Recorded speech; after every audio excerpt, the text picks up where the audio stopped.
Today's amazing episode is brought to you by the amazing Razer.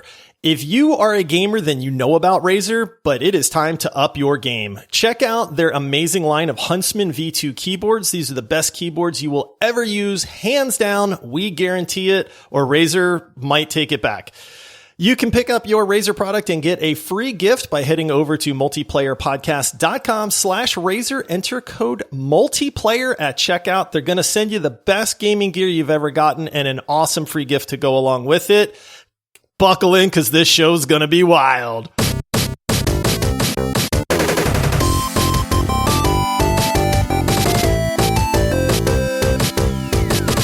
Hello, everybody. Welcome to the Multiplayer Gaming Podcast. It is a Monday. We're excited to be here with you all. On Mondays, we have hour-long episodes. Normally, we are a podcast made up of two dads who love to talk about our favorite hobby, gaming. But today's a very special day. We are not just two dads. We are three dads today chatting up the world of gaming. As always, our show is family friendly, and today we have a bonus round episode that'll be roughly an hour. I have a feeling it's going to go a little bit longer. If you have not already done so, please consider subscribing to our podcast on Apple Podcasts or by becoming a Patreon supporter by going to multiplayersquad.com. You'll get a couple of awesome perks, including some extra extra quick take episodes from me and Josh during the week. And you'll also get a shout out on the show if you subscribe on Patreon. Now, today we are talking about RPGs. I am your host, Paul, or I suppose the tank of the podcast. I'm the one going out early, making sure things go right. Joining me, as usual, today we're going to designate him the DPS of the podcast, going off who knows where, but putting up numbers on the stat lines, getting the job done. It's Josh. And dying repeatedly. Don't forget that part, Paul. That's what happens when you wander off by yourself, right? I was going to say, you guys know that I'm not a good healer, so I'm really glad that you gave me the proper role of just, just go out there, do something. We know you're going to die. Come back, do something. We know you're going to die. Yeah, we know our skill set. We stay in our lane, if you will. And then we have a very special treat. We have a guest host with us today. He's joining us for the very first time. I know he liked playing Mercy in Overwatch, so he's going to be our healer. It's our good friend, Michael the Butler. Hey, I'm so happy you made me the healer because I really do prefer to play a healer in almost every game, and that just happened to be that way. However, I always have a problem with when my DPS just runs off and I've got to go risk my life to go save Josh. So, Josh, I'm happy this is a head-to-head episode because we're already starting out with a little bit of the gloves coming off. If you follow me to try to heal me, that's on you. It's probably true. That is not on me for being stupid and running into the enemy team. That's on you for following me in. You know, lawful good, hero to the end. I just want to keep you alive. It's my thing. Oh, I love that philosophy, Michael. I do the same thing when I'm a healer and oftentimes end up dying as a result of it. Now, Michael, that's not my fault, though, right? We can agree. Sure. Yeah. I mean, yeah. I'll look the other way for now. Now, Michael, you are, new to the podcast. Our listeners don't necessarily know who you are. How are you connected to me and Josh? How do we all know each other? Yes, the nasally voice you're hearing right now is friends with Josh and Paul. Man, how far back do we go? I've known these guys for, I don't know, half a decade, a little bit longer, maybe. I think a little bit longer. It feels like really, an eternity. Really, it's video games. I was playing World of Warcraft with Paul when I had never met Paul. I don't know who Paul was at the time. A mutual friend got me into that. And then, we all just kind of got together and we realized we were like-minded people. And, honestly, they just needed a healer and they said, hey, this guy's willing to heal. So I kind of stuck with the group. Yeah, I think we ended up with a couple connections, whether it be like home group at church. I think we were we didn't quite overlap in our fantasy football league, but we definitely talked a lot about fantasy football. And, me and Nikki grew very close to Michael and his wife, Sam. I might even say they were probably our closest friends. And then Michael decided to move to Texas. But the good news is you're coming back. Yeah, I'm really excited. I always think of Paul as my best friend that I wish was my best friend because he's always got the best advice and he always makes me feel good about myself. But right when we were starting to get really connected and close, I just absconded and just went away. And I hope you've learned your lesson. Yeah, I mean, I'm excited to be back, and I'm excited to, I don't know, just be with the group again. And, it's really fun. What I love about nowadays with gaming is we can sit here and, record a podcast in multiple rooms and play games together, thousands of miles apart. But it's also really fun to be, do things in person and stuff in Southeast. So, I'm excited. Yeah, us too. Now, I'll let you decide what you want to say here because I know you might not want to, show your cards for the upcoming episode. But why don't you tell us like a couple of your favorite video games? Like what kind of games are you into? Oh man. So, I am terrible at shooters. FPS games are my least favorite. I'll give you a really quick anecdote. My first experience playing games together with a bunch of friends must have been back in the mid 2000s. And a bunch of my friends had found a way to hook their Xboxes up together. And they decided, hey, they've been playing Halo for a long time. I'd never touched the game. And there was 20 people playing and I literally never got out of the spawn point once. And 15 years later, I still think I've never gotten out of the spawn point in an FPS. So I'm definitely an RPG gamer. I love games that really like take my heart and make it pump. And I'm a bit of a crier. I do like to feel a lot of emotion in games, and you may see that theme a little bit with a couple of my picks that it really just emotionally got me somewhere. So that's my thing, though. As a gamer, I can say I'm quite the opposite of what Josh is. Josh never finishes a game.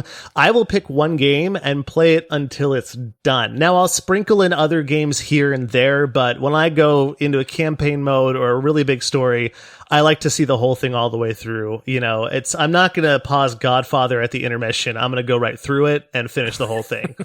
Your dedication sickens me, Butler. Now, granted, it does take me like 4 years to finish a game, so I'm slow at it. So I do sprinkle in a lot of other games, but... Oh, how funny. Well, since Michael is our guest today, we did give him the option of choosing the topic for today's episode. And for those of you who are long-term listeners of the show, you probably remember that we used to do a whole bunch of video game drafts, and then we would face all of our draft choices head-to-head until we would come up with one particular winner. So we've done this in the past with things like best celebrity to game with, best gaming dad, which like Reinhardt came out as the number one winner. So if you have not heard this format, we haven't done it in a while.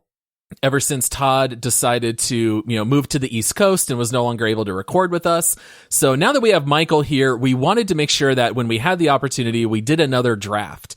So today we are going to be determining as our 3-person tribunal, what is the best RPG game of all time?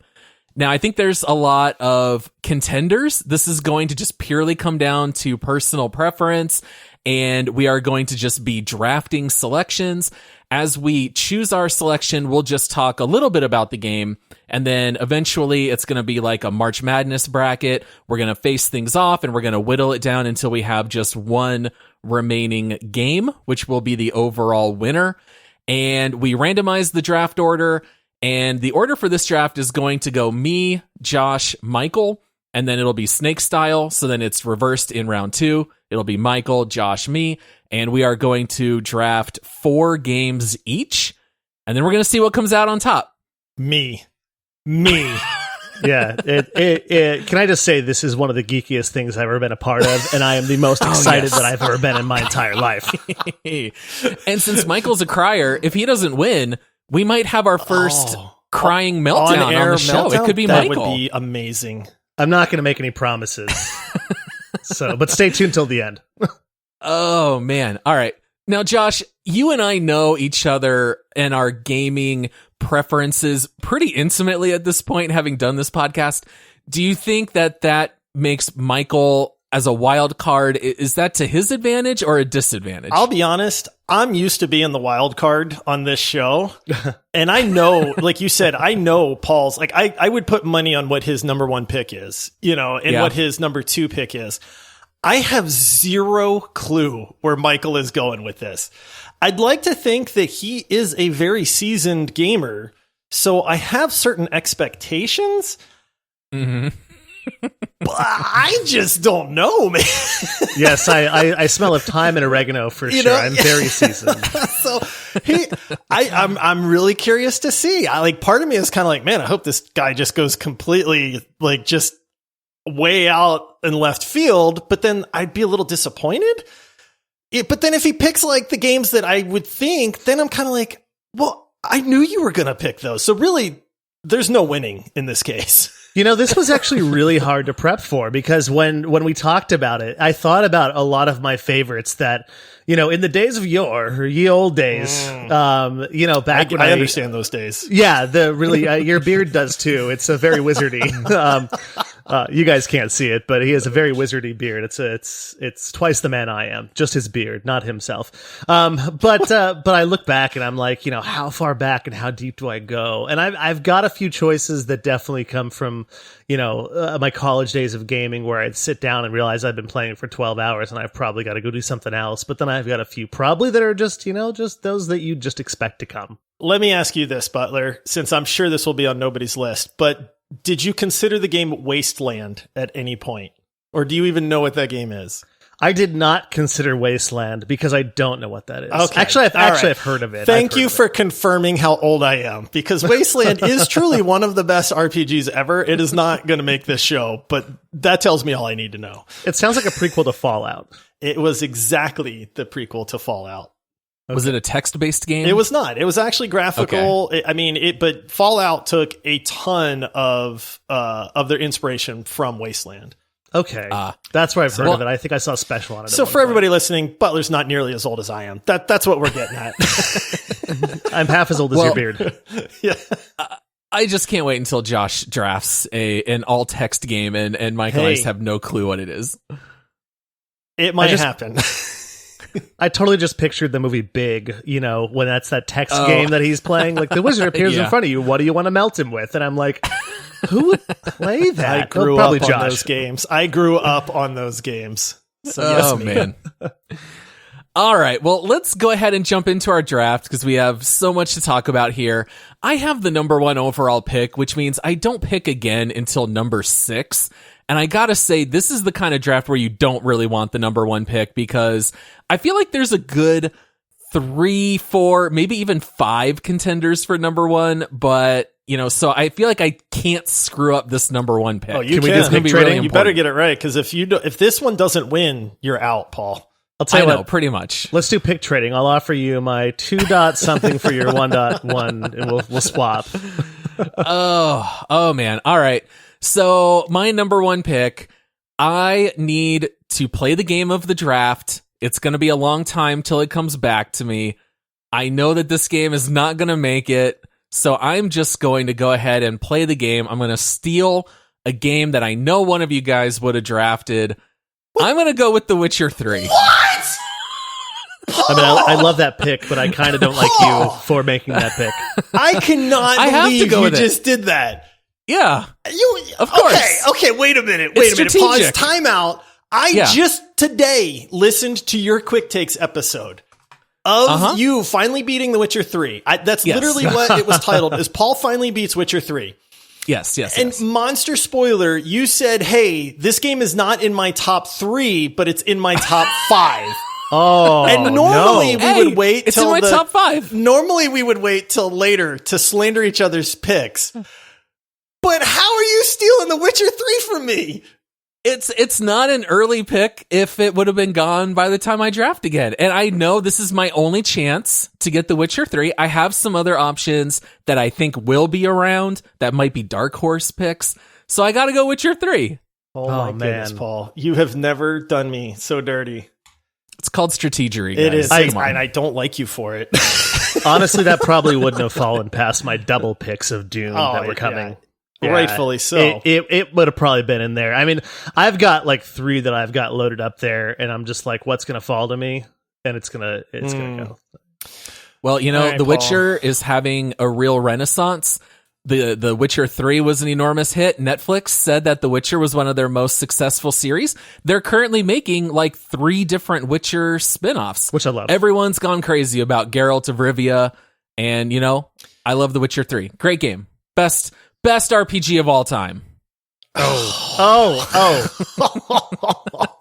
I'm so happy that you have that on record and the listeners can go back and hear him say, probably my top 5, not the best. And then here he is with the 1.01 saying it's the greatest RPG of all time. You know what it is? He knows that when it comes time for voting that I can't vote against. No. That's what it is. What? Yeah. That's all right, Paul. I got you.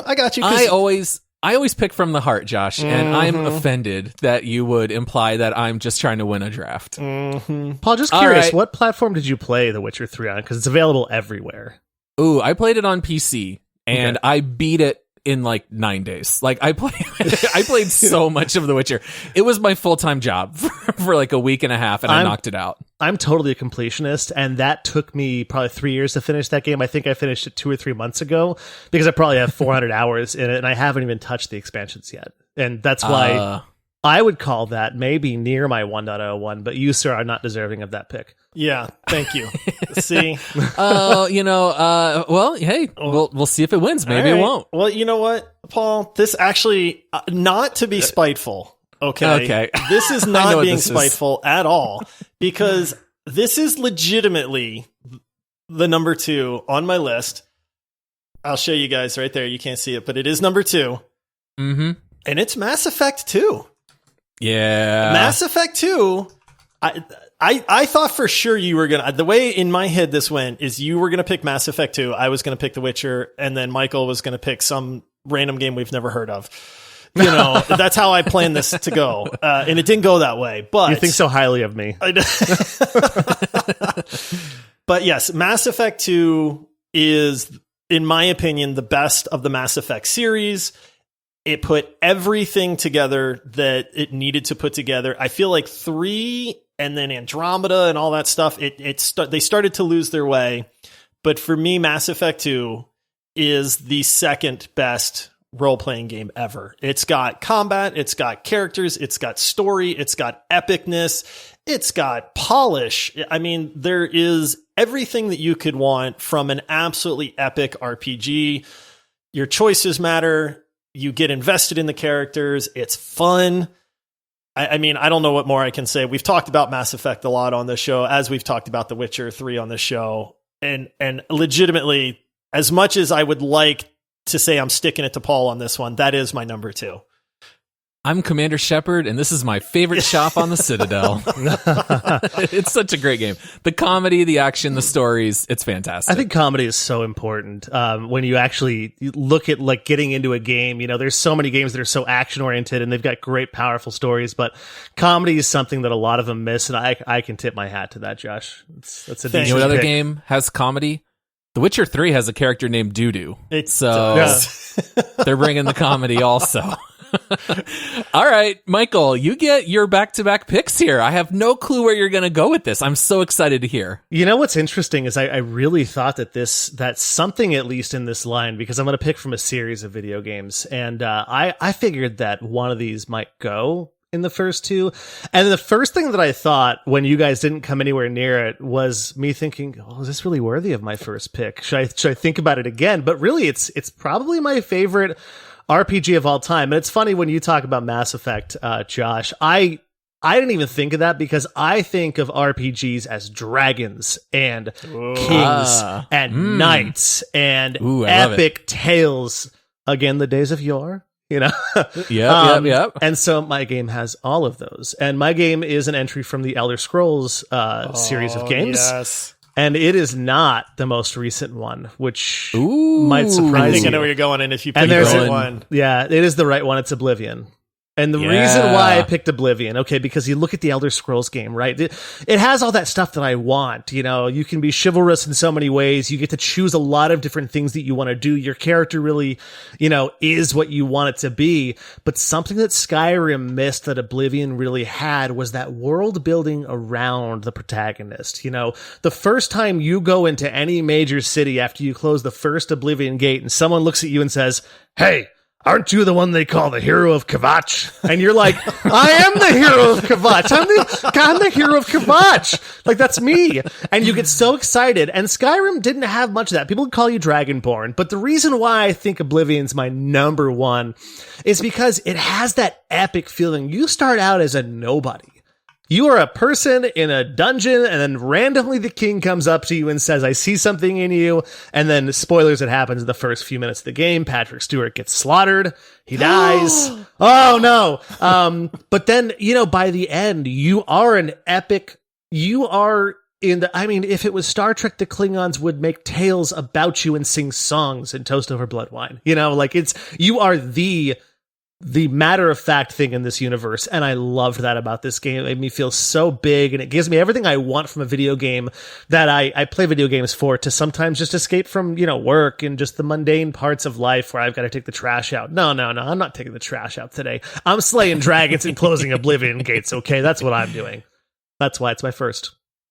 Do we all like Oblivion more than Skyrim? Because I totally agree. I liked Oblivion the most. I agree. I think Skyrim did some things better, but I 100% agree with you, Michael, that you felt more in tune with your character in Oblivion. Like you said, going in and closing those gates, you felt like you were really doing something not only for you, but for the people around you. Like in Skyrim, you're fighting the dragons, but it's selfish. It's right. Like, this is for me, and stuff like that. So I'm a little torn. Like, I definitely get it. I thought for a second you were going to go Morrowind, because Morrowind is what started the journey into Oblivion and Skyrim and making the Elder Scrolls series like what it became, which is amazing. So I'm with you. I do think the character, for sure, you definitely identify with the character a lot more. Like, don't get me wrong, I want to be able to shout Dragonborn, words and stuff like that, right? But you definitely are more connected in Oblivion. Well, and one of the things that surprised me about Oblivion, and I won't show all my cards in this game right now because I know I've got to argue on its behalf later, is that, you go through and you're looking at the Oblivion gates and you start to think, oh, this is going to get kind of old. And then, the puzzles change each time, and it adds in a little bit of that strategy piece too, where you've actually got to think through something. And I did like that. But you're right, I did love Morrowind. I didn't play nearly as much of it. But one of the things I did think stood out about Morrowind that I really liked is there was no quest markers on your map and so forth, so you had to actually really try to immerse yourself in the world more. But also looking back now, that was just a pain, and I like having maps. Yeah, maps are kind of nice. Maps and fast travel. Yeah, right? Fast travel. Oh my goodness. All right, well, good pick, man. That's your first. Like now it. You get a second. Now this is. Oh man, I'm jealous. There's so many good ones. All right. So I could choose to do a left field one here, and I'm not going to. I'm going to save that. Man, I've got so many, but I've got to go with Knights of the Old Republic. Oh, you sucker! One or two? The first one? The first one just did it all. Like, the second one improved upon it in a lot of ways, yes. But the first, how was Knights of the Old Republic not a game 5 or 10 years before it was a game? I mean, it's very similar in the grand feeling, that you get from Oblivion and so forth, but you learn these skills. You get lightsabers, dudes. You get lightsabers.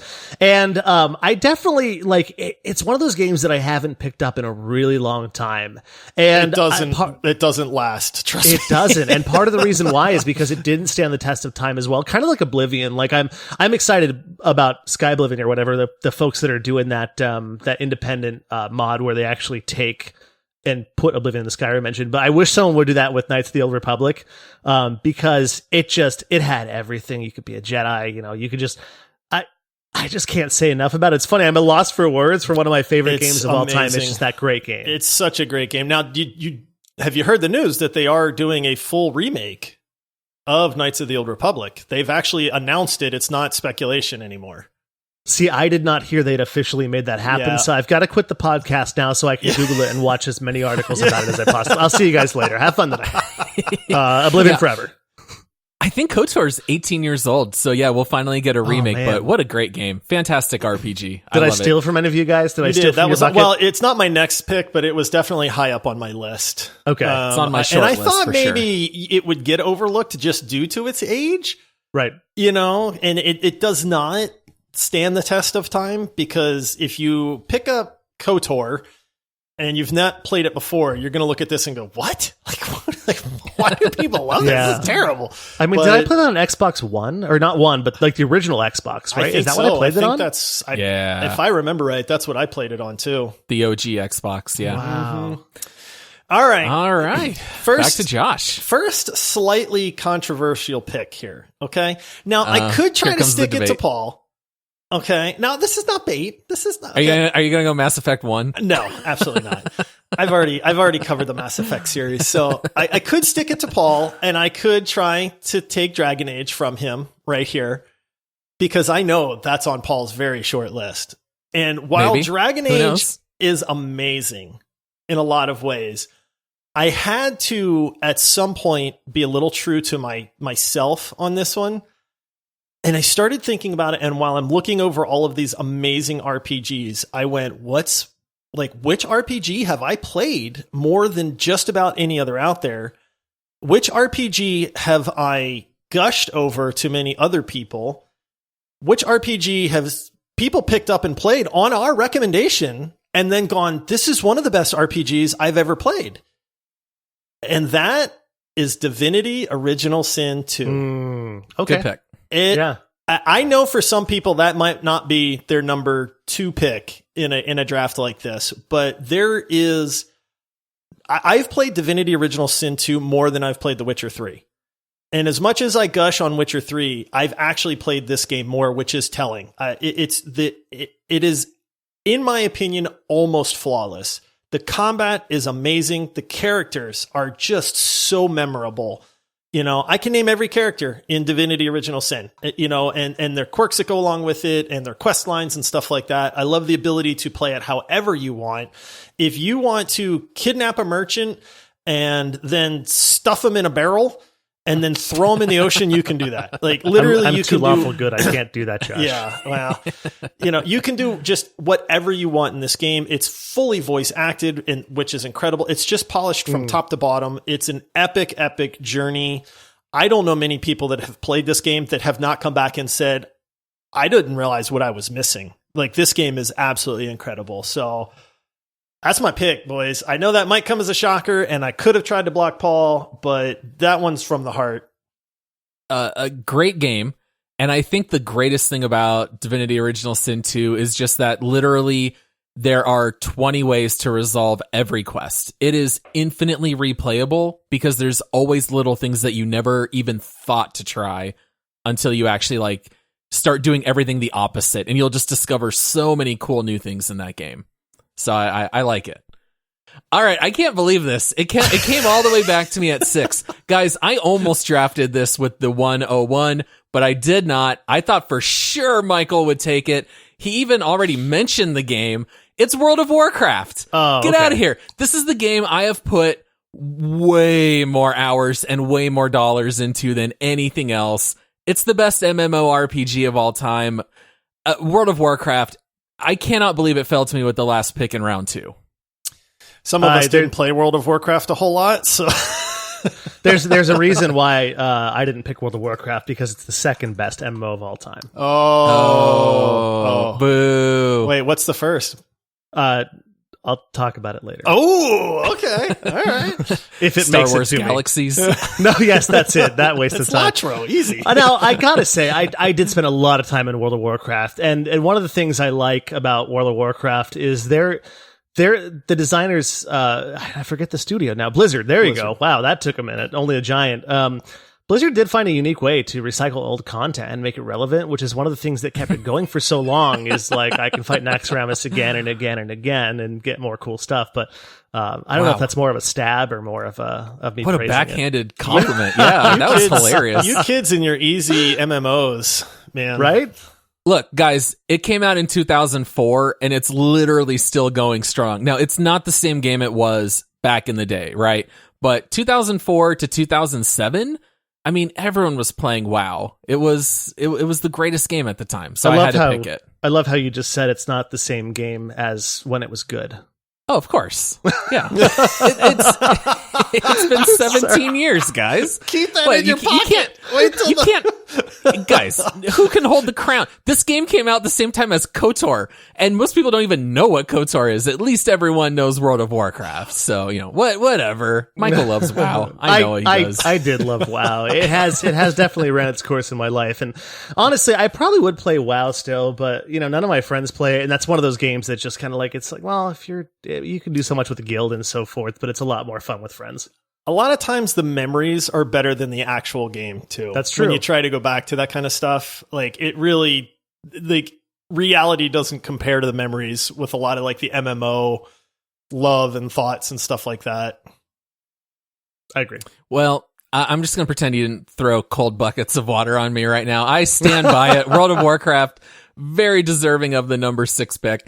And even though we might not quite be halfway through the episode, we do want to take a moment here halfway through the draft, and we want to say thank you to Razer. They are the world's leading lifestyle brand for gamers.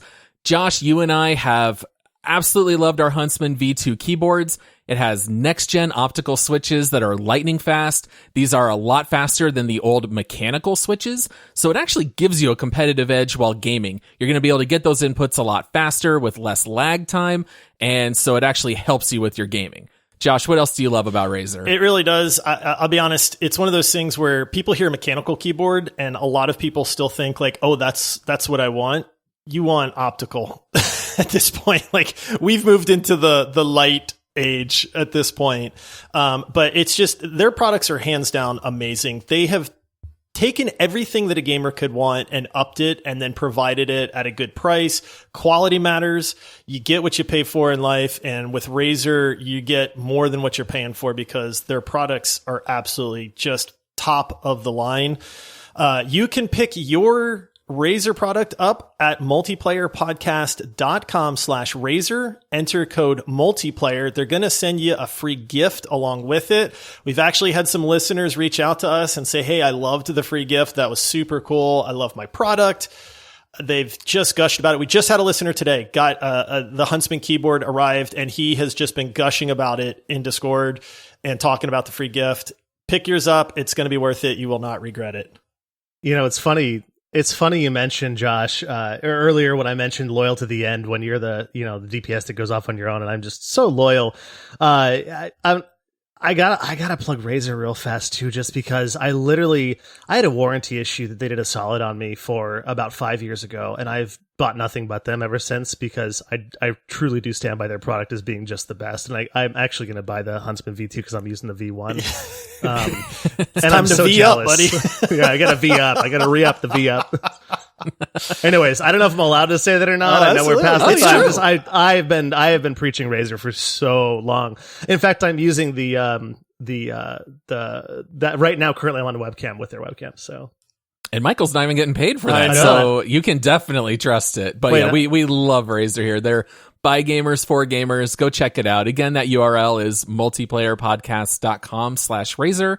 Enter promo code multiplayer. All right, we're halfway through in the draft. We are back to my selection for the third game on my list. This is the first one for me where I'm just staring at a bunch of good games, and I honestly have no idea what to take at this point. I can't believe that Skyrim is still on the table. I thought Michael might take that with the number 3 overall. We still have everything from Dragon Age on the table. Oh my goodness. All right. There's a couple here that I think are going to make it back to me. So I just got to go Dragon Age Origins. I was really hoping you would just somehow let that slide one more. Yeah. I mean, for me, it could very well be a top 3 pick for RPG. Dragon Age is such a fun series. Michael mentioned how fun it is to have dragons, the fantasy world. You've got your melee fighters and archers and mages. And I think Origins just really hit that sweet spot where it was highly strategic. You would have to pause the gameplay, tell your characters what to do. A lot of abilities had combos.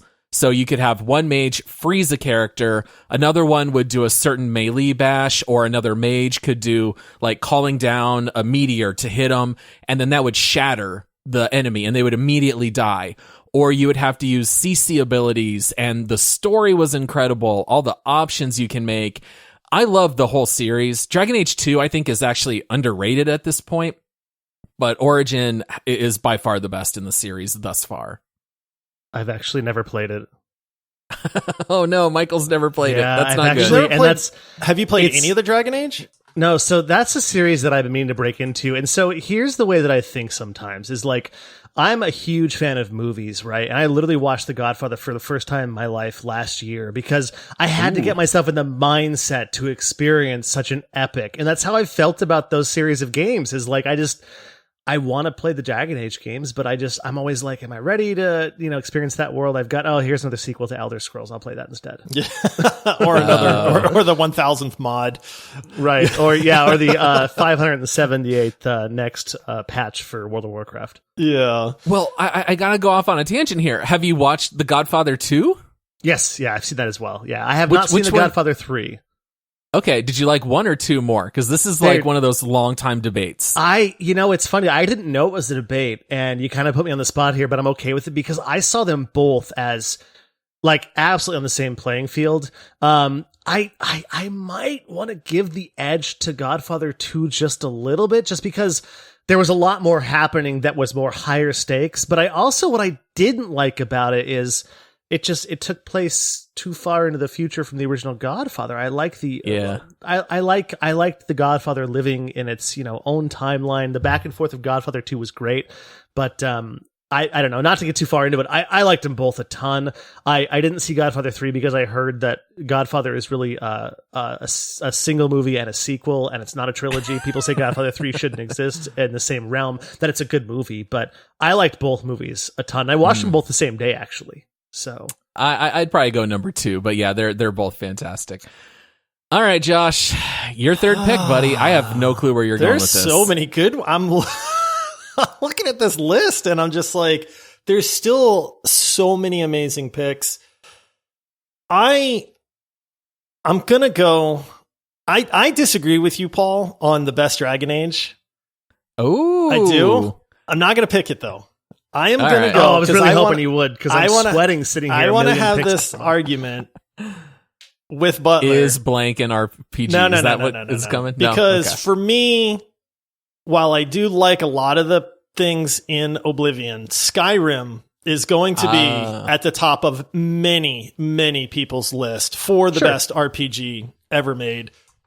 I'm a dragon nerd. I really have this thing for dragons. I absolutely just think they're the coolest creatures ever. I would have a pet dragon if I didn't think, it would roast me, and they actually existed, but that's neither here nor there. Dracarys. Yeah. I was going to say he's Hagrid over here, right? Raising a dragon. That would be me, honestly. I would. I love fantastical creatures and where to find them. Not the movie, but the creatures themselves. But no, Skyrim, I still to this day remember playing Skyrim for the first time. I remember meeting the dragons, which I completely geeked out about. I remember learning that I was dragonborn, and I thought that was super cool. One of the things about Skyrim, and the reason that I am picking it, is because it is one of those RPGs that never slows down. You can literally be anywhere in the world of Skyrim, literally anywhere, pick a direction and run, and something cool and amazing is going to happen within just a few minutes. You're going to find some incredible ruins or some little village that you didn't see before, or some grove or grotto or a giant. Something is going to happen in Skyrim. And when it comes to RPGs, one of the few detriments, because I know we are all super huge fans of RPGs, is that occasionally an RPG can start to bog just a little bit. If there's not something really neat happening, it can sometimes be a little bit of a slog to get through that quest line or get to that next point or the next city or whatever, to where, hey, it gets really exciting again. Paul, you experienced this with Witcher 3. It's like the reason that you didn't finish it for so long, because the beginning's a little slow. And Skyrim, I feel like, has none of that. It is just hands down, start to finish, an amazing RPG. I mean, it's been modded. I'm not even talking about the modded Skyrim at this point, because I mean, the universe is your oyster at that point. But I love the fact that it's first person. I think that really makes RPGs a lot more immersive. I love the combat in it. My one complaint about Skyrim is that towards the end of the game, the combat got a little easy, and so it wasn't as entertaining. But at that point, the story's picking up and it kind of counterbalances. But for me, it's in my top probably 3 to 5 RPGs of all time. And so for me to get that in the third round, I think is incredible. I'm going to say a really good thing about Skyrim. Yes. I really hope that Oblivion and Skyrim end up somehow going head to head, because I'm going to take the gloves off and you're not going to win. But I will say that it doesn't hurt at all that Skyrim is actually a pretty good VR port. And speaking of mods, I have to say that when I did get a little bit stale with combat, especially with the repeated crypts in Skyrim, there was a realistic lighting mod that if you play it in VR, it is the most terrifying thing on the planet, because all those Draugrs' eyes, all you can see is, unless you're holding a torch, and the torch doesn't see that far, the lighting is realistic. You're in a cave underground. You can't see anything, but you can see glowing eyes around you. And I've played some horror games in VR, and they didn't come close to terrifying me as much. I literally ran out of one of the crypts one time. Like, I was done. Well, you know what else goes for Skyrim? You can play it on pregnancy tests. You can play it on little screens on keyboards. It has been ported to refrigerators. I mean, you can play Skyrim at this point on literally anything you want. So. I have it on my Switch and I play it on the plane. Yeah. There you go. Oh, I like it. All right. So we got Elder Scrolls V Skyrim coming in for Josh. Michael, these are your last 2 picks. You get to go back to back. It is back to back, and I'm going to knock out my MMO now. The best MMO of all time, which will age me just a little bit. And no, it's not Ultima Online, because that game was so bugged. That game was so bugged. I know that one. I mean, how many times did I come home and all my stuff was gone? I've got to go with EverQuest. Yeah! And the reason why I really have to go voting EverQuest, for you, baby. Yes, the reason why Evercrack, yeah, I almost called it that. That's the truth, man. It's true, but there are several reasons why I definitely, and I won't give you all the reasons I liked it more than World of Warcraft, because I got to keep some pieces in my back pocket. But this draft's over. That one wins. Yeah, right. That's it. We can end the show now. Thanks everybody for listening. Thanks Razor. And but really, one of the things that I liked about it so much, when I go back and I nostalgia play it, which I'm actually playing it right now again. I'm playing Project 99. No, I'm not playing. So I played Project 99 for a little bit, which is honestly, it's a little bit brutal. It really is, because the leveling in EverQuest, if you've played it, guys, is brutal. Oh, it's crazy. They had things that like level 55 and level 59. Hell levels. They were called hell levels because it would take you a month to get through level 59, and the max level in the game was 60. But what I liked about EverQuest was it remains really the only MMO left where there truly is an impending sense of doom. If you're going to die, you're like, please find a way not to die, because you have to go get your corpse back. You lose a level, or you lose a percentage of your level. You have to get several different pieces together. Like, you've got to get a cleric to come resurrect you so you can get part of your level back. You've got to get a monk to drag your body because they can feign death and get you out of the way of this dragon that you stupidly died in front of. You know, you've got to tell someone they have permission to drag your corpse. Which brings it to really the best point about it, is it was a game that truly encouraged grouping. You could not solo in this game unless you were one of really 2 classes. You could be a wizard or a druid for the most part. Some of them could, but leveling was not the best way to do it. You really wanted to get together with a group and level together. And that was just really one of the best things about it, is you were terrified to die in that game, and it's something that I never got. The first time I died in World of Warcraft, I'm like, I'm just gonna get my corpse. And then I was like, oh, whatever, we can wipe the group. You never wiped a group in EverQuest, because truly that would set you back so much. It played with your emotions, and, you know, I said I'm a crier. This story didn't make me cry, but I might have cried a few times, and I might have rage quit a few times. But that's it for EverQuest for now, because it's going to come back pretty soon with something else. So. I was really hoping to get that at my last pick. I did not know that you had played that much EverQuest. I know Paul never played it, you know. EverQuest was the game that got me into computer gaming. I bought and built a computer. Well, for that and another game, oh my goodness. Oh, I just might call an audible on my last pick. Oh no. Oh no. No, I can't do it. I can't do it, but it's got to be an honorable mention. I have it written down too, and you do get a second pick. I know, but I've for my second pick, I've got to pick Fable. I had that's it a on my good one. list. Yep. Which The reason Fable? I've got it, Fable 1, and it was really hard for me POG. to pick between 1 and 2. And again, I'm going old school, but I have to go with the innovation. That's why I picked Fable 1. The innovative part about the fact that when you eat too many things that are fatty, your character gains weight. When you do too many evil things, your character starts to look evil. And of course, me being a lawful good character, I mean, I never experienced that, but at the same point, like, it really made me finally, like, I'll step back and just say a little bit more about myself when it comes to it. I literally cannot get myself to play a chaotic or an evil character. I can't do it, and I'll try so hard. But in this game, this was the first game that almost made me want to try it because I wanted to see what it was like to physically change my character in that direction. And I hadn't seen that before, and I really haven't seen it since. So that's why between the two, Fable 1 and Fable 2, they kind of tie in my mind, but I have to give the edge to Fable 1 because it really was the first one to innovate on that level. I feel like Fable was the pioneer for your choices matter, and they affect not only you, but the world around you. I mean, there may have been a game before that did it, but Fable was the one that made that mainstream. And now we see it in almost every RPG that comes out. You know, whether it's Shades of Grey or You're Good or You're Bad, you know, almost everybody incorporates that. They don't do it where it reflects on your character specifically, which was a very cool touch. But yeah, I'm with you. Fable 1 to me was a huge pioneer. I'm glad I went with that. I almost called an audible just now when I somehow thought of when I built my first PC, I built it for 2 games. And if the second game doesn't come up, I'll put it in the honorable mentions because somebody's going to be like, why isn't that here? Now, Michael, is there any way I can convince you to switch the order? Don't you want to really take Fable and then EverQuest after?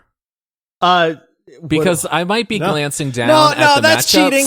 That's cheating. And I really think you want to switch these, Michael. No, don't listen to Paul. Hey, there are no shenanigans. This is a professionally run draft. Thank you very much. Oh, this is. Do we get EverQuest versus World of Warcraft? Yes. We sure do And have that right down the road. There is an easy winner. Oh, There is.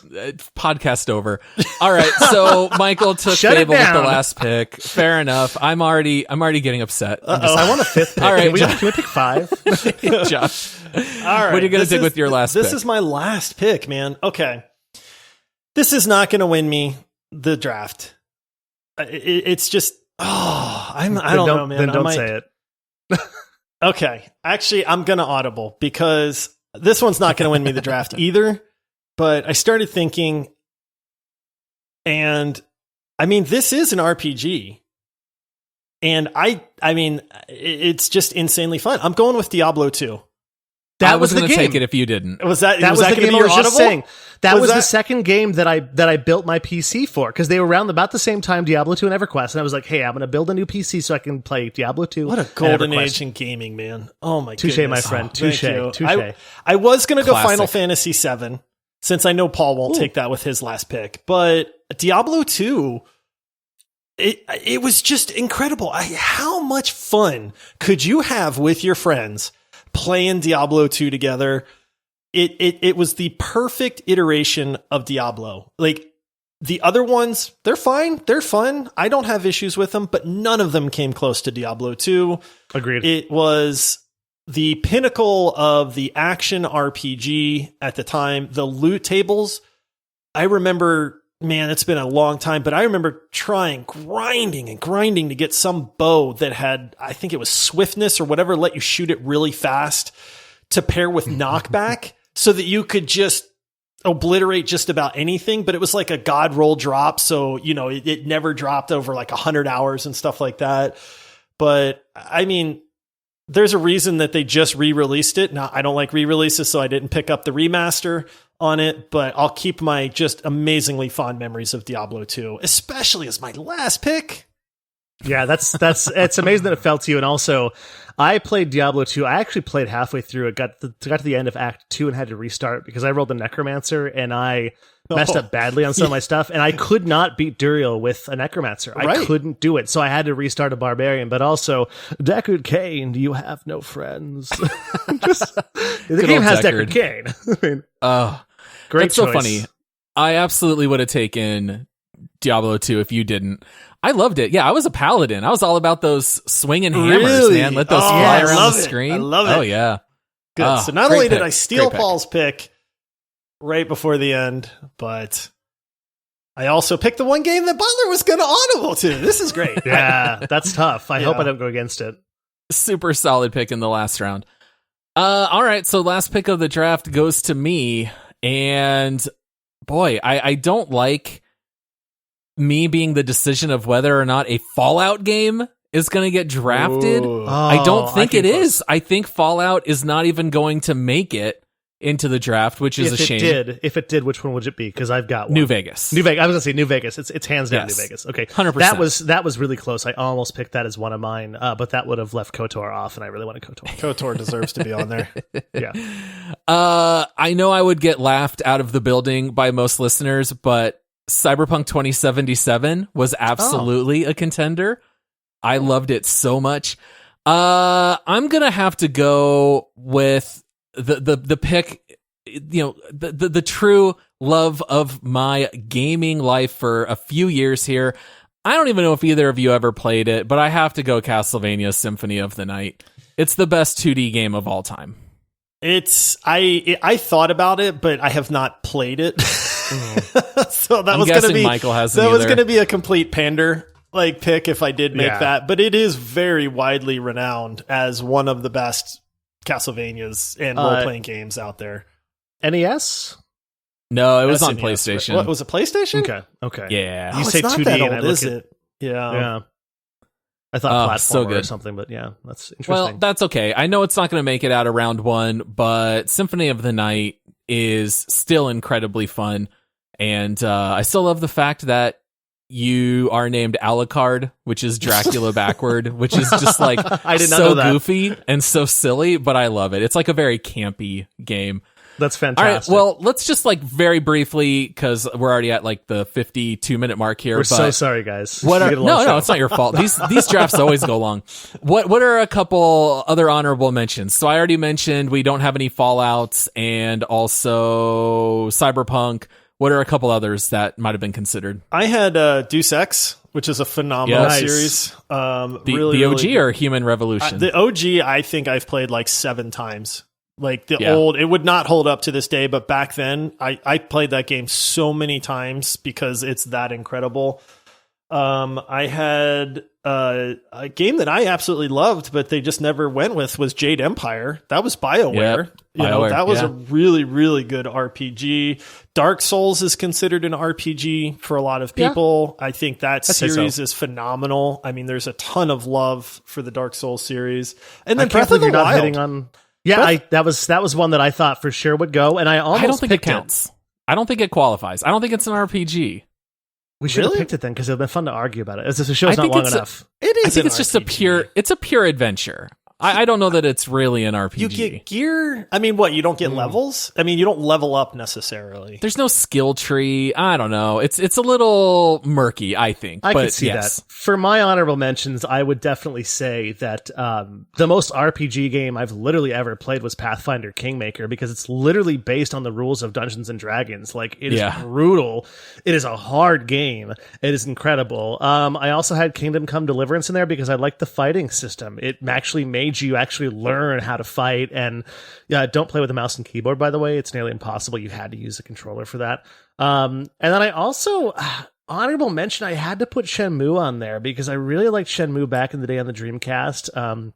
Smaller game, smaller title, not a lot of people played it. And then The Last of Us also made me cry a whole bunch. I don't know if that counts or not, but I had to put a game on there that really made me cry. So Last of Us is so good. Yeah, I probably would have argued against that being an RPG, but yeah, great game. That's why I didn't really put it in there, because I had games that were true RPGs. What about you, Paul? What's your honorables? A couple others that you guys, I mean, almost all the ones you guys are mentioning, I had in a list. I had a list of 35 games. It was preposterous. A couple others, Super Mario RPG, which was on the Super Nintendo. All the Paper Mario games are really good. Some are fantastic. Some people right now are absolutely furious that nobody took Chrono Trigger, because you'll see that as number one on a lot of lists. Yeah. And also all of the old school Pokemon games, which I really loved. Got to catch them all. Borderlands. I thought about taking Borderlands 2. Does Pokemon count? And does Borderlands count? 1000%. No, yes. We've had this debate. We've had this debate, and it's so stupid. It is as old school RPG as you can get. It's turn-based combat. Your characters level and learn new abilities. It's 100% an RPG. Oh, I guess I was thinking of the ones where people were blindly walking across parks, staring at their phones, looking for things not that weren't Pokemon really Go. Not Pokemon Go. No. I'm talking about like on the Game Boy. Like, all the old Pokemon Red and Pokemon Green and all those. And then also some people who listen to our show really love Kingdom Hearts. Maybe you could consider that an RPG. Maybe not. But pure adventure, Paul. Pure adventure. Yeah, that one might be adventure. And no one took Destiny 2? Josh, did you think about it? At some point, I was like, I want to just make sure I'm not forgetting about anything that's like really obvious. So I think I found some list of like the top 50 RPGs or something like that. And as I'm scrolling through this list, I see Destiny in there. Yep. And I literally just closed the browser tab right away. Can't trust that list. It's like, nope. This is not a good list. I'm actually proud of myself because I looked through about a dozen lists and they didn't influence my picks at all. I already had my list and I was like, what am I missing? What am I forgetting? And, honestly, 2 or 3 of them did list Zelda Breath of the Wild as well. So it's interesting that you say that is it or is it not. But you boys ready to fight? Yeah. Gloves off. All right, so if this is your first time listening, here's where we are now going to match these up one-on-one, and then basically the 3 of us will vote, and whichever game gets 2 or 3 votes, we'll move on to the next round. And so coming up here in round 1, match 1, we have The Witcher 3 versus Diablo 2. Oh my goodness. These are some Wow. strong contenders as the underdogs. But yeah, Witcher 3 versus Diablo 2. Oh my so goodness. Here, maybe we can all take like 15 to 30 seconds to like make any points that you might want to make. But as you look at Witcher 3 versus Diablo 2, Josh, do you have an argument for Diablo 2 here? No. Fair enough. I'm gonna vote for The Witcher 3, Paul, which is why you stole it from me. Yeah. That is why I took it. I don't know. Like, I really appreciate Diablo 2, and I really love Witcher 3, and I love them both for so many different reasons. And it's hard to say because I almost want to pick Diablo 2, but I feel like I have to go Witcher 3 because maybe it's recency biased that I just more recently loved that game, and it doesn't need a revamp or a re-release because it's still current. The only thing I'll say is Diablo 2 is just more fun.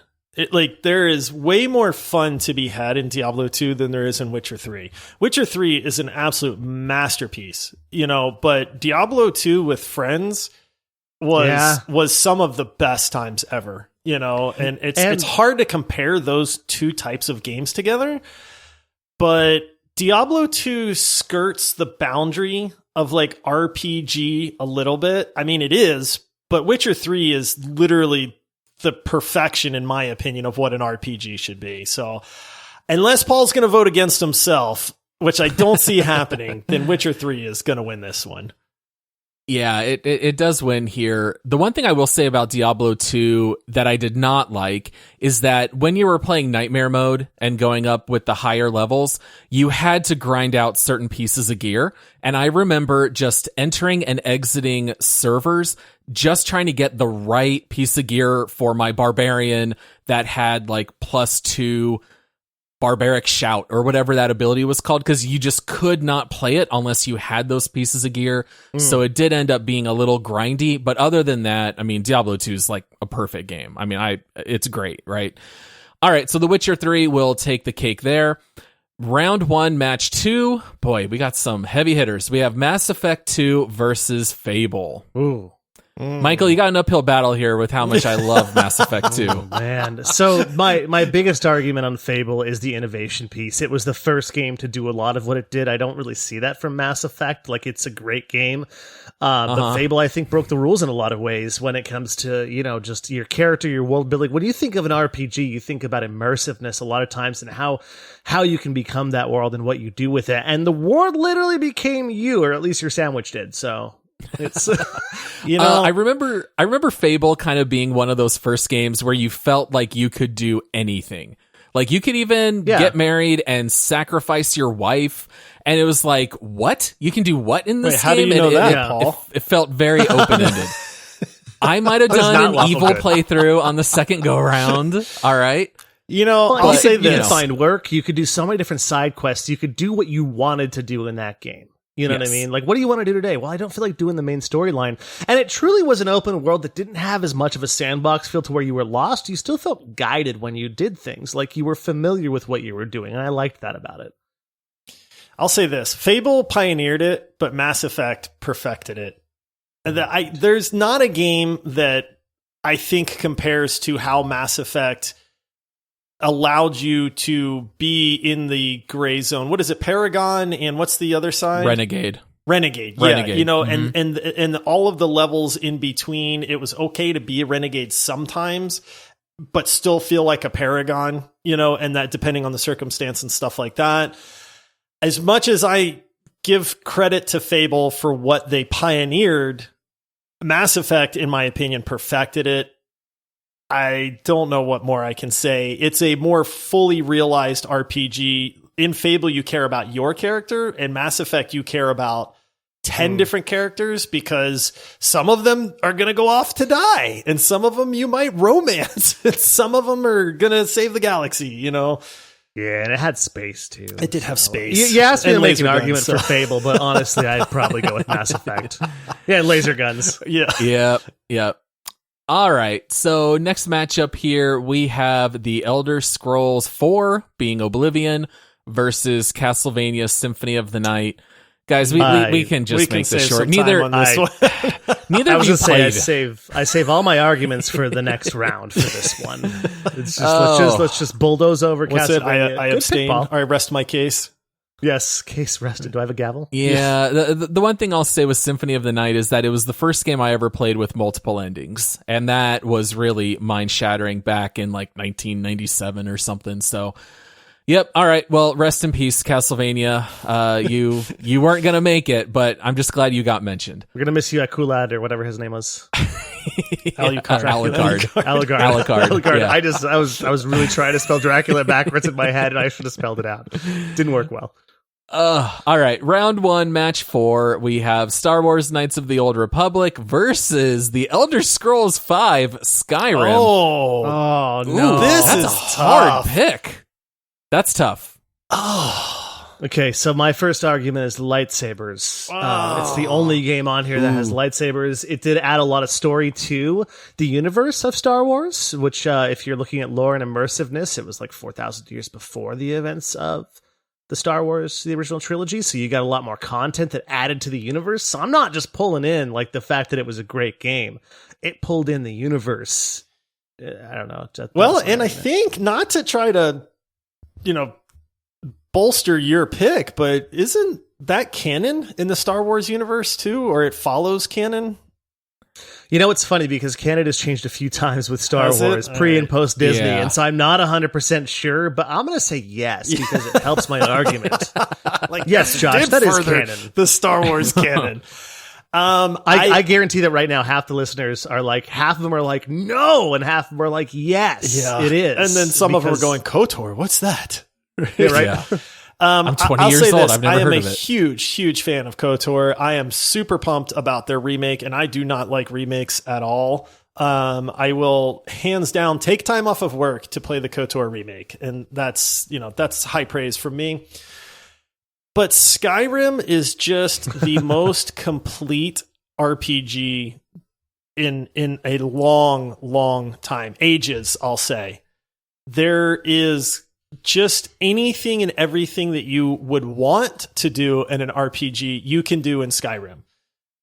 Lest we forget the amazing, insane quests that we talked about, that Skyrim is one of those when you go on your drunken night of debauchery and trash the temple and then, fun. All that stuff. So, I mean, amazing questing, great world building, amazing combat, characters, dragons, first person perspective, which really adds a lot to the immersiveness. The world is beautiful. It holds to this day, and Skyrim is 10 years old at this point. I think it's older, but yeah, it's pretty old regardless. Like, KOTOR does not hold It up is. to this day, but Skyrim does. And that So I've longevity got- counts for something. I've got 3 things to argue based on your point real fast, because you said what wouldn't you? What does it not have that you'd want to do? Well, there's three Lightsabers? things. The No Force. lightsabers. No, specifically, I'll look at two of them are things that Oblivion did better, is the world building when it came to, like, I missed that when I was playing the Skyrim. Like, yeah, cool, you're calling me Dragonborn, but you're not calling me a hero. You're not changing the story every time I go somewhere else. The second part is the Fighters Guild didn't really exist in the same way. The Fighters Guild in Oblivion, I missed that. So when you say, what would you want to do? I want to level up in the Fighters Guild and really, like, have these tests. And then also, what would I want to do? Maybe sometimes leave the snow and see a different landscape just once. Just one time. It's just winter, one time, give dude. me some green. It's winter. Nice. I know. You just said, what would I want to do? And I'm like, those three things. I bet there's Sorry. a mod Alright. for that where you can play Skyrim in sunny summer weather. I'm going to download it. All right, So Paul. here's the thing. I think objectively, almost everyone would say Skyrim wins this matchup. But here's the thing. I don't really love Skyrim. I know I'm in the minority here. I personally I'm gonna like lose this KOTOR because more. the judge doesn't like Skyrim.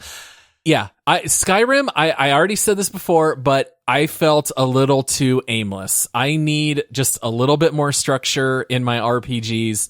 So I'm going Have to you go heard with of a KOTOR. quest marker, Paul? Yeah. That's I'm your gonna do aim. something. I have to I do can't- something now that I don't think has been done on this show. I'm siding with Josh and I'm picking Skyrim. Oh, Because honestly, like I picked I Knights was of the gonna Old say Republic, and I KOTOR's a love good it. choice. It's a great choice, but I love Skyrim. And given the fact that I've picked it up on like 5 different platforms, You're the honestly, person. Like the fact you're that the I played reason through they it so keep many times. re-releasing it. They are, because I'm going to buy it. And so Edge goes to Skyrim on this one. Wow. Very nice. Michael coming out of left field with a little bit of chaos, and I like it.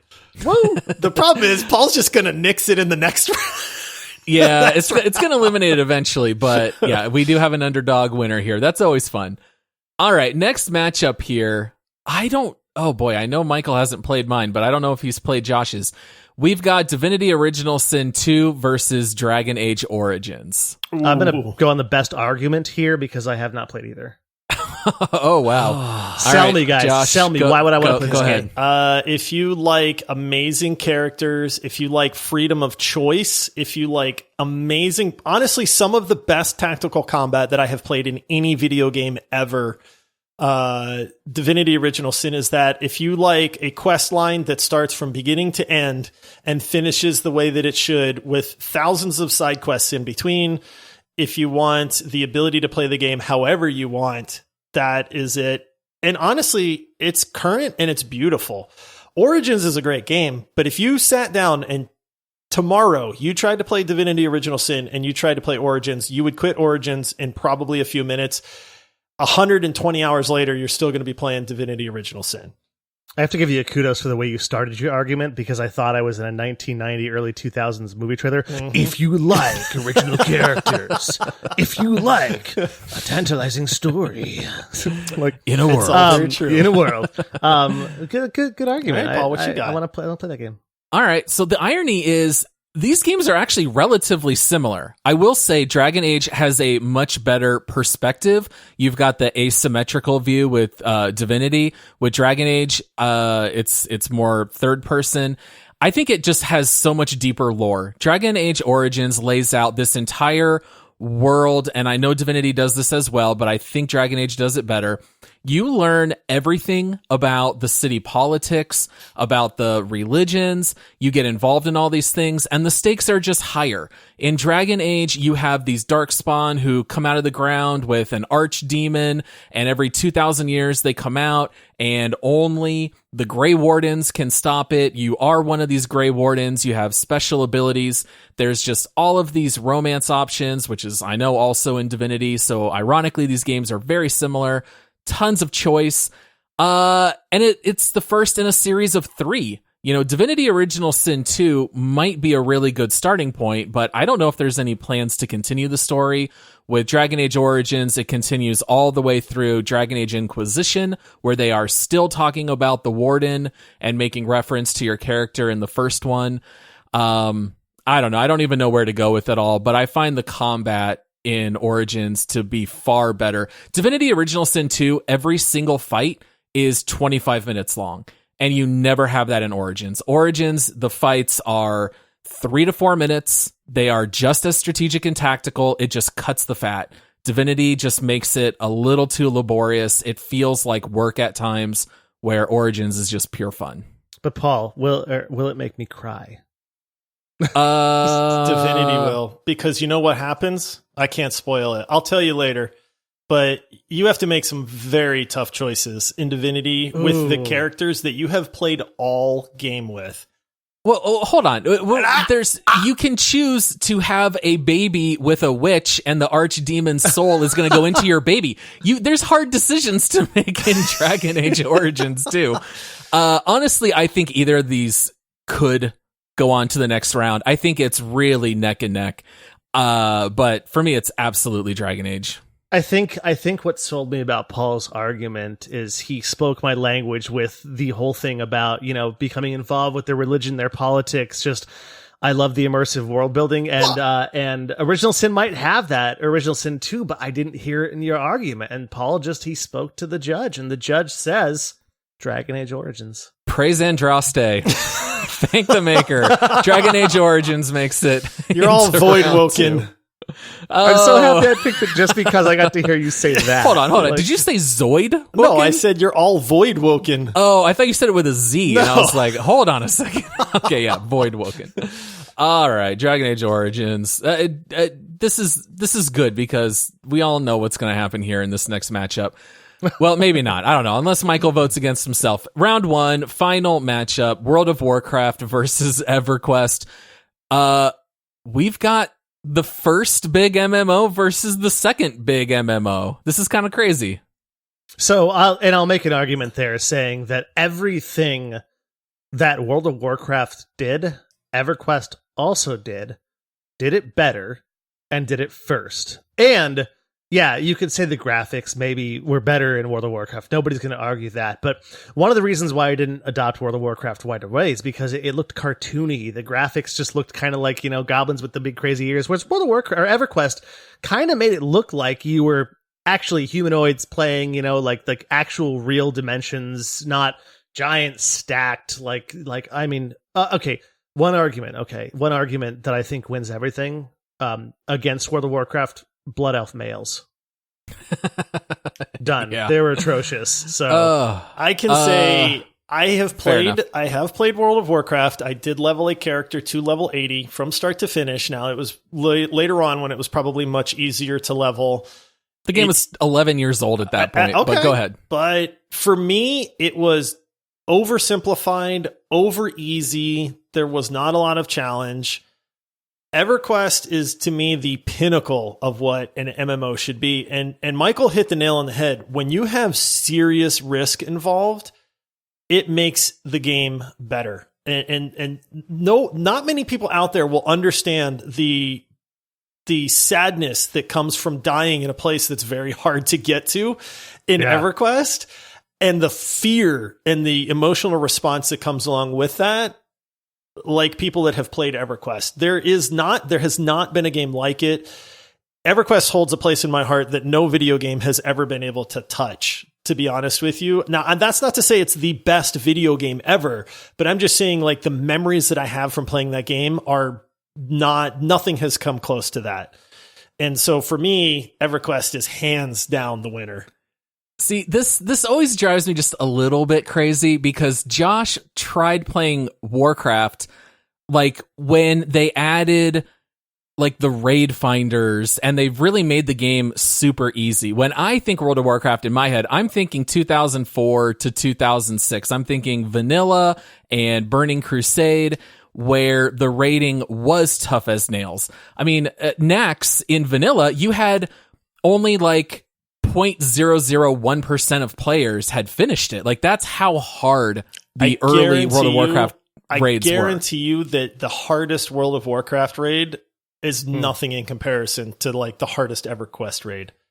Well, that's because World of Warcraft was EverQuest light. Yeah, that's what I mean. Like that's what I'm saying. Like I enjoy the hardcore nature of that, the risk reward, and like I said, I don't think, and I did not play Vanilla WoW to see the difficulty level, but from what I have heard and what I've experienced with EverQuest, there's nothing that compares to the rating and the challenge that EverQuest brought. Josh, is that only because we didn't have voice chat back then? Maybe. Because it You did had make to chat it for everything. harder. You had to type everything. Do you remember like the healing cycles, like for the healers when you were and you'd have to count in your head, like you'd have to count to 6, and your timing, you better know the exact time a second passes, because if you didn't cast your heal right then and the tank went down, the whole raid wiped.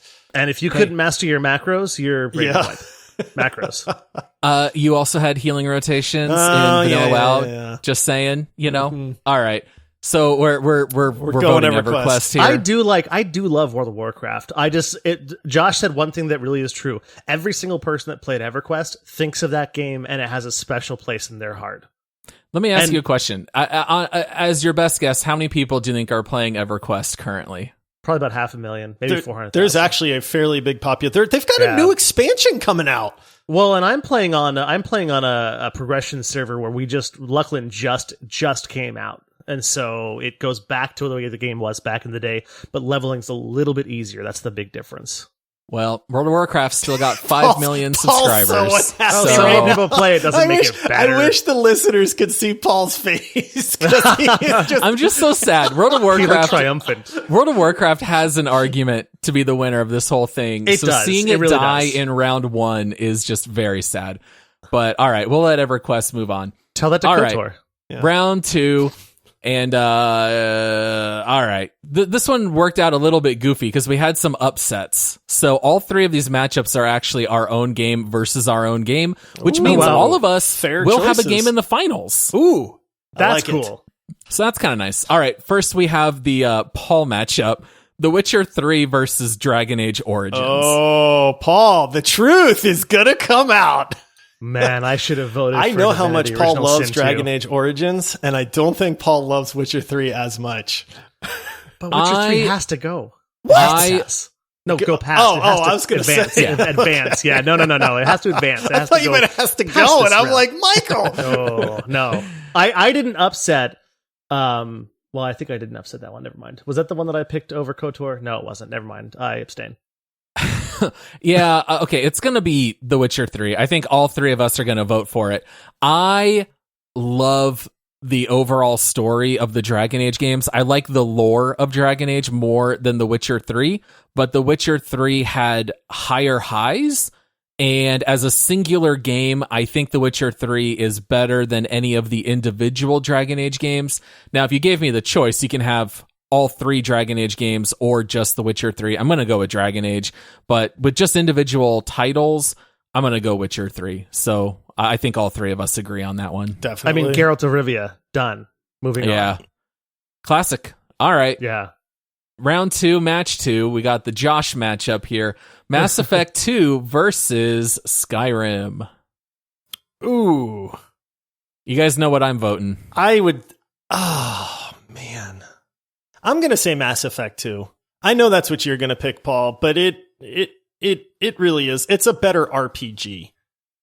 It's a better RPG, and it has, for my money, the best action for any RPG. I think it has the most fun combat than any other game on this list. You know, it's funny you mentioned combat because the combat does get kind of stale in Skyrim a little bit to me. And I think that Skyrim has incredible replayability, but I really do agree with you on that action piece. So, and Mass Effect 2 has Mordin, my all-time favorite video game character. Yeah, and I also honestly, I feel like Skyrim is a better sandbox. Like you can just get lost in it and just wander around and do whatever you want. And I'm not trying to diminish that because for a lot of people, that is the ultimate escape. But when we're talking like what's the best RPG of all time, like Mass Effect 2 is just a better RPG in my opinion. Like Skyrim's a better sandbox. It's a better game to just hang out in and do whatever you want because you can't really just be aimless in Mass Effect 2. But as an RPG, I think Mass Effect 2 just takes the cake. You're Commander Shepard. Yeah. You're Alan Shepard. No, wrong Shepard. Yeah. Whatever you want to name your Shepard. Still space. You can pick any first name you want. You can play Alan Shepard, but yes. Right. All right, so now we've got the Michael matchup, Elder Scrolls 4 versus EverQuest. No, why do I have to do this? Man. Why do I have to do this? Nostalgia versus nostalgia. Story Two fairly versus old games. Not as much story. I mean, the only story I remember really from EverQuest is the whole Venril Sathir, Vernavi thing. He locks her in a case of ice, that whole thing. But really, EverQuest was not known for its story, which is funny because EverQuest, the quest is in the name, and it's not really a quest game. You don't really do a lot of questing. You do a lot of grouping and grinding and just leveling up and getting better rating. swords. Yeah. I really have to, and it pains me because I'm happy that EverQuest made it as far as it did, but Oblivion, it just takes the cake. Oblivion is just, I just love the feeling you get, you know. Hey, aren't you the one they call the hero of Kvatch? I literally walked around for like weeks saying that to people in the grocery store. They're like, you're crazy. And I'm like, but I'm the hero of Kvatch. Go sit back down by those apples. I'm the hero of Kvatch. And it was just incredible. And also, I love, and I'll just say something over Skyrim, is at the end of that game, you truly feel triumphant that you've closed off the Septim line. You know, you've helped Martin Septim becomes this dragon. In Skyrim, I just kind of felt like it was okay. It was an okay ending, but not EverQuest, sorry. Oblivion really is. It's the reason I picked it first. It is my favorite RPG, and it still, I'm sad to see EverQuest go, but goodbye, EverQuest. We'll miss you, Norath. I do Josh, miss do you Norath. concur? No. Or are you going to go with EverQuest? I mean, as much as I love the Elder Scrolls series, Morrowind, Oblivion, Skyrim, I think they're groundbreaking. I think they're amazing. I absolutely love what they have done to the genre.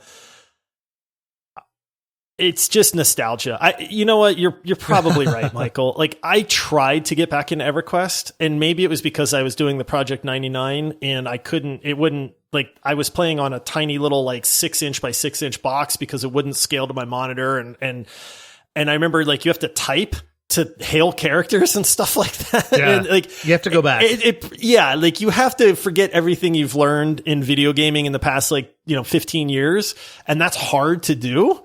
Whereas I could probably very easily just pop into Oblivion, start playing, and it's not an issue. I think it's more nostalgia that's swaying me. So I'll agree with Michael on this one that it's, I don't know. It's hard for me. Josh, just come back to EverQuest. Join me on the server's called Mischief. It's the progression server. Yeah. My character's name is Guaratori Cacciatori, which literally means hunter healer because I'm a cleric. I know it's ridiculous. I just picked ridiculous things. But anyways, if you guys see me in game, come hail. I won't dispute it. You can come find Father Paul in WoW Classic. No, I no longer have a sub Don't expect there. me to heal you. That's not what I do. Right. He's off on his own. Yeah. All right. Well, we've made it to the finals. We all have a game. Unsurprisingly, it's all of our first round picks. So all of the heavy hitters made it, even though we had a few upsets in the middle rounds. We've got The Witcher 3 versus Mass Effect 2 versus The Elder Scrolls 4. Let's just break these down, and I don't think there's really much left to talk about, but let's just do all of these three games head to head against each other, and we'll see who wins the most matchups. If we had to vote Witcher 3 versus Mass Effect 2, what are you guys voting for? Witcher 3. I'm voting Witcher 3. Okay, I'm going to vote Mass Effect 2. This is where I get to have my cake and eat it too, but I'll go ahead and copy over Witcher 3 because of your guys' votes. What about Witcher 3 versus Elder Scrolls 4? Elder Scrolls 4 Oblivion. Witcher 3. I gotta go The Witcher 3 No, for sure. you don't have to. I mean, you can talk about how epic that game is. You know? It's very epic. I love it. I loved Oblivion. I loved my accidental vampire that I ended up with in Oblivion, but I gotta go Witcher 3, which means technically this is already over, but let's go ahead and just do the last matchup. Mass Effect 2 versus Elder Scrolls 4. Elder Scrolls 4 Oblivion. Poor Michael. Mass Effect 2. I'm going to say Scrolls Mass 4 Effect 2. So technically our winner of the best RPG is The Witcher 3. Lucky for you, Josh, I just played this game. Because if I did not do that last month, it would not have made it very far. Well, Okay. I guess it would make it to maybe the finals. I can say with full confidence that the game that should have won the best RPG of all time won the best RPG of all time. You know, as much as I want to stick to my picks, I think you're right. The Witcher 3 is second to none. It's incredible. The feeling you get from that game is incredible. You truly are just an absolute anti-hero hero, just like you love. You know, you can do good things, you can do bad things. But it's just an amazing feeling being Geralt of Rivia, period. It really is. And I worry a little bit if Oblivion had won somehow. As much as I think it's a great game, I think we would have caught some flack for, you know. Hey, I'm happy it made it as far as it did. It was unique and it was original, but honestly, like, I stuck to it pretty hard. But The Witcher 3 really deserves the crown, even over EverQuest, which... That one hurts me. And I don't know why that hurts me so much, man. We got to talk after the show, Butler, because I really... There's a part of me that wants to get back into EverQuest, but I don't know that I can, but I want to. And then I'll boot it up, and then I'll just go, like, a part of my brain will scream and go, no, what are you doing? It does scale to regular sized monitors now, even ultra wide. So yeah, maybe. It's all in there. I'll try it. I really just wanted Josh to go get like a 14-inch CRT monitor and like hook it up and play EverQuest. That would have been like, Sony, this is what I remember. He needs a Sony FD Trinitron on his AMD Duron 2 1.2 gigahertz dual processor, which is what I played it on originally. There we go. I read a funny thing that said that EverQuest and World of Warcraft are responsible for more divorces than any other video game. Oh, I bet. 100%. Yeah. So, funny story. When I was working at an electronics store back in the day, and there was a guy who worked there, and his wife said, you need to spend more time with your kids. You're playing that video game too much. I'm going to leave you if you don't spend more time with your kids. He got his kids to play EverQuest, and his wife left him. It's terrible, but that's the way the world was. Hey. Like, that game was brutal. Yeah. Oh, how funny. Yeah, well, yeah, funny and sad, right? Ripping families apart. I was waiting for him to say, like, he picked the game over his kids, and I was going to go, I didn't have kids when I was playing it. Okay. So, right. I mean, he tried. That's he a spent smart more move. time with his kids. His kids are probably loving it, man. Yeah. They're probably going, Dad, remember when we used to play EverQuest together? True story, this was my father. No, not true story. And that's how I started playing EverQuest. He built me that computer. Yeah. Oh, well, I think it was a lot of fun doing this draft and tournament. I'm so glad that we had representatives from Mass Effect, Elder Scrolls, and The Witcher in the finals. Yeah. Dragon Age, I think, could have plugged in there if we maybe had like a fourth spot in the finals. But, you know, apologies to all the Fallout fans. And Borderlands, I feel like those are the two series that maybe got the short end of the stick just a little bit. We want to say thank you once again to Razer. Thank you to all of our supporters on Patreon and through Apple Podcasts. We will be back with our next 30-minute episode for This Week in Gaming on Thursday. And I don't know about you guys, but I'm going to go take a bath with lilac and gooseberries, and I'm going to go just enjoy this victory. Just stay away from the unicorns, Paul. Ride off on your horse. What was that horse's name again? Roach. Geralt's horse? Roach. Ride off on Roach. I know. I couldn't think of it. I was like, I kept thinking Bug, but it's not correct. But that was not a specific horse because Geralt says he's always named all of his horses Roach. So whatever horse he's riding is now called Roach, which I love. It. Paul did say that we'd be back whenever we're back again. I won't be here, but it was absolutely a blast hanging out with you guys. Thanks for having me. Man, it was very fun. Awesome to have you on, man. This nasally voice is signing out. Yes, it was such a blast to have you on the show. We're so excited that you're moving back here to Arizona. And for all of you listeners out there, thanks for spending this last 90 minutes with us. This might be our longest episode. I think it is. And we will see all of you guys on Thursday. Happy gaming. All right. See you, everybody.